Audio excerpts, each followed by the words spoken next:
माँ मैं कॉलेज के लिए जा रही हूँ, आज आने में लेट हो सकता है। वैसे आज मैं कैसी लग रही हूँ? क्या बात है, आज तो मेरी बेटी ने मेकअप किया है। अरे बेटा तू तो पहले से इतनी सुंदर है, और सुंदर होकर क्या करेगी? पापा आज कॉलेज में फंक्शन है, सारी लड़कियां तैयार होकर आ रही हैं। अब मैं कॉलेज में ऐसे ही बन के थोड़ी ना जाऊंगी। अरे करने दीजिए ना श्रृंगार, वैसे भी लड़कियों को अपनी सुंदरता का ख्याल तो रखना ही चाहिए। और मेरी बेटी तो पहले से ही बहुत सुंदर है, वो तो बस हल्की सी लिपस्टिक लगा ले तो भी उसकी सुंदरता पर 4 चांद लग जाते। मेरी बेटी हमेशा की तरह बहुत सुंदर लग रही है। खुशी पहले से काफी गोरी और सुंदर थी। हर कोई उसकी सुंदरता की काफी तारीफ करता था और अपनी तारीफ सुनकर खुशी की खुशी दुगनी हो जाया करती थी। कुछ देर में खुशी तैयार होकर अपने कॉलेज जाती है, जहाँ कॉलेज के कुछ लड़के उसे बस देखते ही जाते हैं। तभी उसकी कुछ दोस्त उसके पास आकर उसकी तारीफ करती है। यार खुशी, आज तो तू कहर ढा रही है, कितनी सुंदर लग रही है। तुझे पता है कॉलेज के सभी लड़कों की नजर सिर्फ तुझ पर है। क्या यार तुम लोग भी, अब मैं इतनी भी सुंदर नहीं हूँ। पता नहीं तुझे ऐसा क्यों लगता है तू सुंदर नहीं है, जबकि तू कॉलेज में सबसे सुंदर है। काश हम भी तेरी तरह सुंदर होते। मैं तो कहती हूँ तुझे ब्यूटी कंपटीशन में हिस्सा लेना चाहिए, देखना तू ही फर्स्ट आएगी। एक लड़का हाथ में फूल लेकर आता है। हेलो मिस, मेरा नाम दिवाकर है, मैं रोज आपको कॉलेज में देखता हूँ, अब सच में बहुत सुंदर हो। मैं आपके लिए फूल लेकर आया था। थैंक यू, पर मैं तुम्हें जानती नहीं हूँ और इन सब की जरूरत नहीं थी। चलो यार चलते हैं, मुझे ना बहुत अजीब लग रहा है अब। खुशी लड़कों से दूर रहा करती थी, इसलिए जब उसे फूल मिलता है तो वो शर्मा कर अपने दोस्तों के साथ कॉलेज का फंक्शन एंजॉय करने लगती है। तभी उसकी कुछ दोस्त उससे कहती है,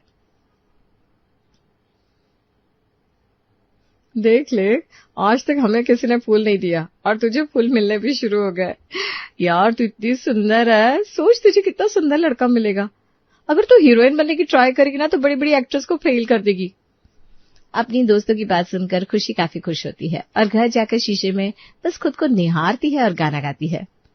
सच में मैं तो कुछ ज्यादा ही सुंदर हूँ, हीरो जैसा लड़का तो मैं भी डिजर्व करती हूँ। आखिर इतनी सुंदर जो हूँ, लगता है ये गाना मेरे लिए बना है। मैं इतनी ज्यादा सुंदर हूँ, मैं क्या करूँ क्या करूँ। हर जगह सिर्फ अपनी तारीफ सुनकर खुशी भी अब हवा में उड़ने लगती है। देखते ही देखते उसका कॉलेज खत्म हो जाता है, जिसके बाद वो एक बड़ी सी कंपनी में जॉब के लिए अप्लाई करती है। आज उसका ऑफिस में पहला दिन था और सब बस उसे देख ही रहे थे। कुछ ही देर में लंच होता है, जहां ऑफिस के कुछ स्टाफ उससे बात करते हुए कहते हैं, तुम अपने फेस के लिए क्या करवाती हो? कौन सा मेकअप प्रोडक्ट यूज करती हो? तुम्हारा चेहरे पर ना काफी ग्लो है। मैं कुछ नहीं करती, मुझे तो मेकअप करना भी नहीं आता। बस कभी कभी हल्का फुल्का मेकअप कर लेती हूँ। वैसे आज तो मैंने कुछ नहीं किया, सब कुछ नेचुरल है। क्या बात है, तुम नेचुरली इतनी सुंदर हो। अगर पार्लर जाने लगी या मेकअप करने लगी तब तो तुम और भी ज्यादा सुंदर दिखोगी। मैं तो कहती हूँ तुम पार्लर जाना शुरू कर दो। फेशियल, ब्लीच और भी ट्रीटमेंट लेने से चेहरे का ग्लो बना रहता है। वैसे भी अब तुम जॉब कर रही हो तो थोड़े पैसे अपने ऊपर खर्च कर सकती हो। सीता की बात सुनकर खुशी को काफी अच्छा लगता है और वो घर जाती है और संडे वाले दिन पार्लर जाती है। मुझे भी फेशियल और थ्रेडिंग करवानी है। अब मैडम बैठ जाओ, मैं अभी किसी फीमेल को भेजता हूँ। वैसे क्या आप पहली बार करवा रही हैं? हाँ पहली बार करवा रही हूँ, कुछ गड़बड़ मत करना please. Don't worry madam, facial करवाने से आपके चेहरे का निखार और बढ़ेगा। इतना बोलकर वो लड़का एक लड़की को भेजता है और पहली बार खुशी फेशियल करवाकर घर आती है और घर आकर बार बार खुद को शीशे में देख रही थी। तब शांति उसके पास आती है। अरे बेटा, मैं कब से तुझे आवाज दे रही हूँ, तू है कि सुनी नहीं रही? और आज तुझे क्या हो गया, पिछले 2 घंटे से शीशे के पास बैठी है। आज मैं आपको कुछ अलग नहीं लग रही हूँ, मेरे चेहरे का ग्लो और ज्यादा बढ़ गया है ना। आपको पता है आज मैंने भी बाकी लड़कियों की तरह फेशियल करवाया है। अरे बेटा, तुझे इन सब की क्या जरूरत थी, तू पहले से ही बहुत सुंदर है और इतनी ज्यादा सुंदर होकर क्या करेगी। माँ, सुंदर लड़कियों की ही वैल्यू होती है। मैं जितनी ज्यादा सुंदर होंगी मेरा पति भी मुझे उतना ही ज्यादा सुंदर मिलेगा। अच्छा, तो मेरी बेटी अपनी शादी के बारे में भी सोचने लगी है। वैसे इसी बारे में तुझसे बात करनी थी। बाहर ना एक लड़के की फोटो आई है, गवर्नमेंट स्कूल का टीचर है, एक बार लड़के को देख ले तू। खुशी अब 25 साल की हो चुकी थी, इसलिए उसके घर वाले उसके लिए लड़का देखना शुरू करते हैं। पर जब खुशी लड़के की फोटो देखती तो उसका सांवला रंग देखकर मुंह बना लेती है। माँ, मुझे ये लड़का पसंद नहीं है। वो ये फोटो में इतना काला है तो सामने से कितना होगा। मैं इतनी गोरी और लड़का इतना सांवला, मेरी सारी दोस्त हंसेगी। अरे बेटा, हो सकता है फोटो अच्छी ना आती हो। सही थोड़ी ना है कि अगर लड़का फोटो में सांवला है तो सामने भी सांवला हो। एक बार सामने से देख लेना, अगर तुम्हें पसंद ना हो तो हम मना कर देंगे।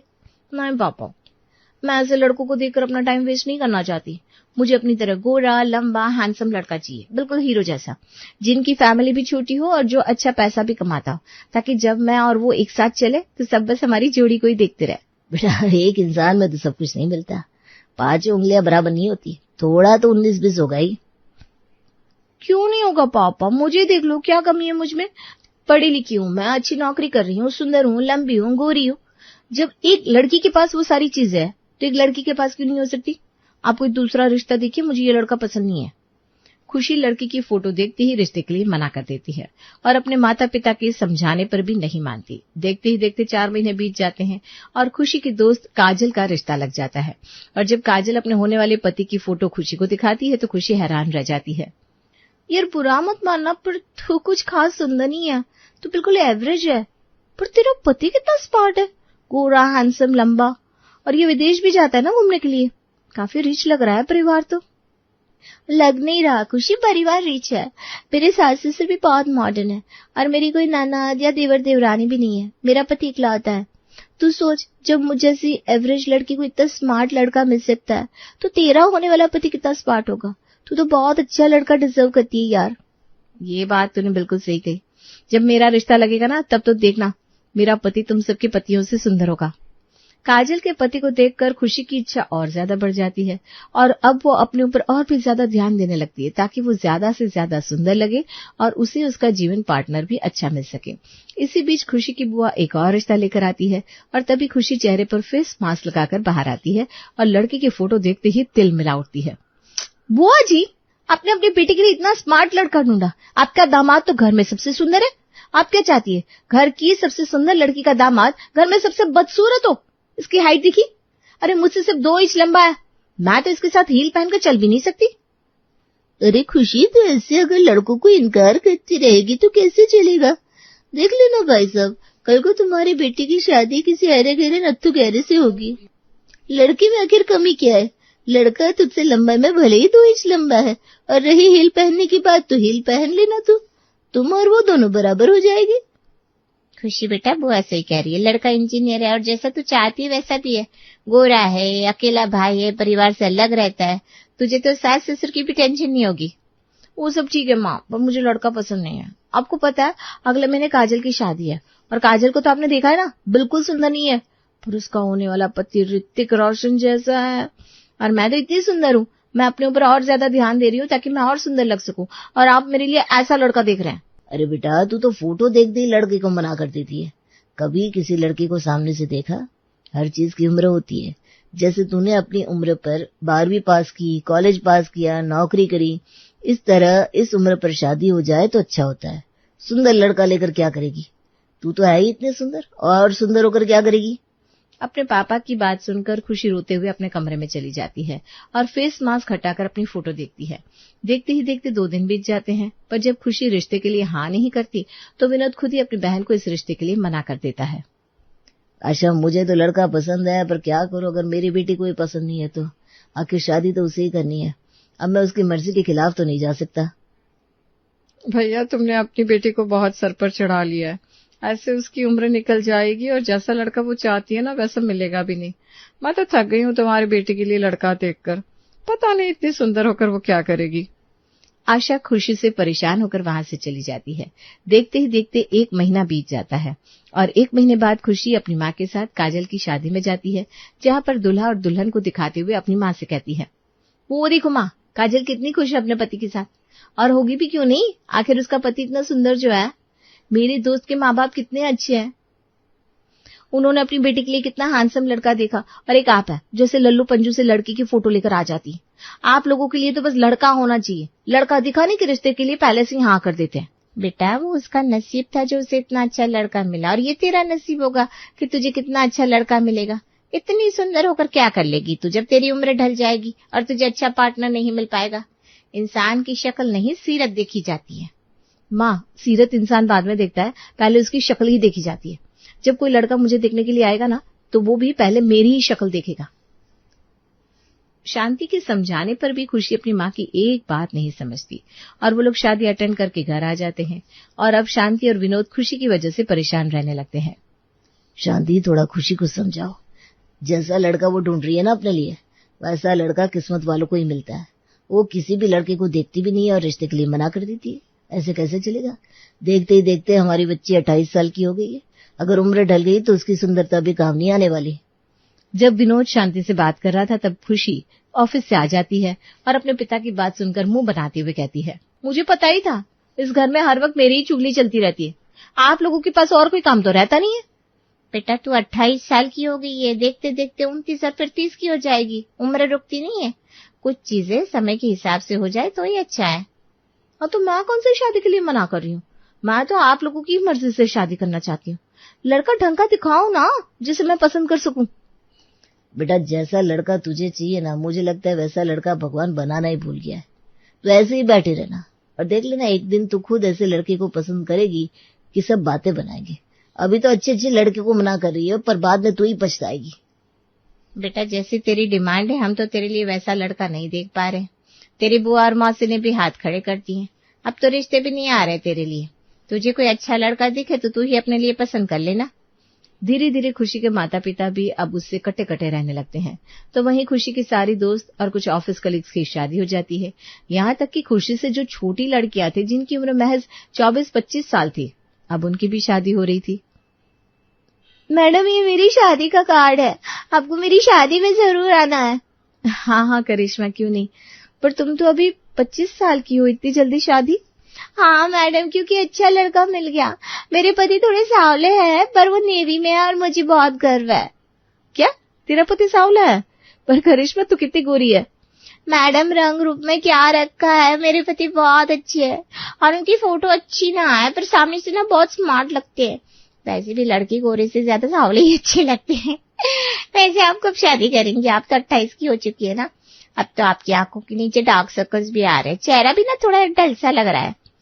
करिश्मा की बात सुनकर खुशी के चेहरे की रौनक हट जाती है और वो घर आती है। घर आते ही अपनी माँ से कहती है, माँ मेरी आंखों के नीचे डार्क सर्कल्स आ रहे हैं, क्या मैं पहले जितनी सुंदर नहीं लग रही हूँ? बेटा ये सब उम्र का तकाजा है, सारी जिंदगी तो जवान नहीं रह सकती। तुझे क्या लगता है तू शादी नहीं करेगी तो क्या तू सुंदर ही दिखती रहेगी? सुंदरता भी एक दिन ढल जाती है।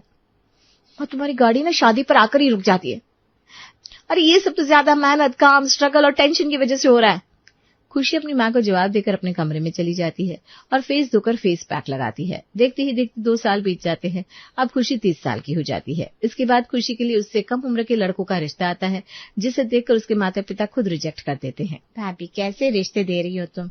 मेरी खुशी 30 की हो गई और लड़का 28 का। लड़की बड़ी लड़का छोटा, अच्छा थोड़ी ना लगेगा।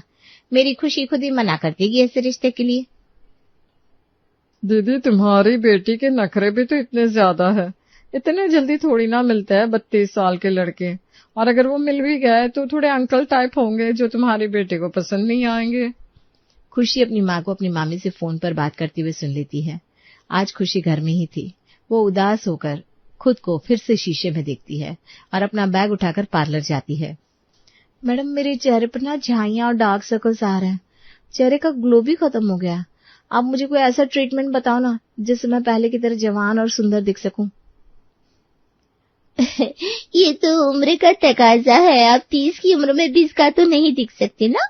30 के बाद वैसे भी चेहरे का ग्लो, सुंदरता कम होने लगती है। आप कोई भी ट्रीटमेंट ले लो, कोई सी भी दवाई खा लो, पर आपके चेहरे की झुर्रियां और आपकी बढ़ती उम्र को कोई नहीं छुपा सकता। पार्लर वाली की बात सुनकर खुशी को बहुत अफसोस होता है। वो घर जाती है और उसकी दोस्त उसे वीडियो कॉल करती है। यार खुशी तो इतनी सुंदर थी, और सुंदर होकर क्या करेगी? 30 की तो हो गई, अब शादी कर ले। देख मेरे तो 2 बच्चे भी हो गए, अब तो तेरे चेहरे का ग्लो भी ना खत्म हो रहा है। अब तेरे और सुंदर होने का कोई फायदा नहीं। क्या करूं यार, लगता है मेरी किस्मत में लड़का ही नहीं है। माँ और पापा मुझे सही समझाते थे पर मैंने उस वक्त किसी की नहीं सुनी, बस अपनी सुंदरता पर ध्यान दिया। पर मैं भूल गई कि सुंदरता भी एक उम्र तक होती है जो उम्र के साथ ढल जाती है। सब चीजें एक उम्र में ही हो तो अच्छा है। अब तो मुझे जो भी लड़का मिलेगा, अगर मेरे माँ बाप को पसंद होगा तो मैं उसी से शादी कर लूंगी। 30 साल की उम्र में जाकर खुशी को अपनी गलती का एहसास होता है और इस बार जब उसके लिए एक डॉक्टर का रिश्ता आता है जो कि 31 साल का था, थोड़ा मोटा भी था, तो वो बिना नखरे किए इस रिश्ते के लिए हाँ कर देती है, जिससे उसके घर वाले भी काफी खुश होते हैं। और बहुत जल्दी खुशी शादी करके अपने ससुराल आती है और तैयार होते हुए खुद से कहती है, इतना सुंदर होकर क्या कर लिया मैंने, लड़का तो मुझे एवरेज ही मिला, सोचा था हीरो मिलेगा, पर जो है अब उसी से काम चलाना पड़ेगा। बस खुशी इस बात की है कि मेरे पति मुझे समझते हैं। अब क्या था, खुशी को अपनी गलती का एहसास हो चुका था, इसलिए वो शादी के बाद काफी सारी चीजों में एडजस्टमेंट करती है और अपनी जिंदगी की नई शुरुआत भी करती है।